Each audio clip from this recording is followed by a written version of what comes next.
Good morning mga kainiting TV. Narito na ang ating weather update ngayong Lunes, June 24, 8 AM hanggang 5 PM. Western sections ng Southern Luzon na lang po ang apektado sa ngayon ng hanging habagat. Kaya sa Palawan na magiging maulap ang kalangitan, may pagkulog at pagkidlat na may kalat-kalat na pag-ulan.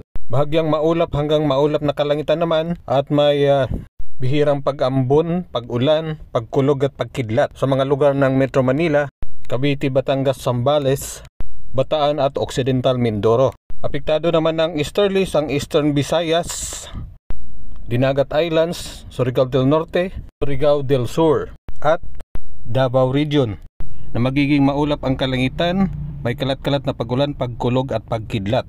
Ang nalalabing bahagi ng bansa ay magiging bahagyang maulap hanggang maulap na kalangitan, bihirang pag-ambon o pag-ulan, pagkulog at pagkidlat. Dulot po ng localized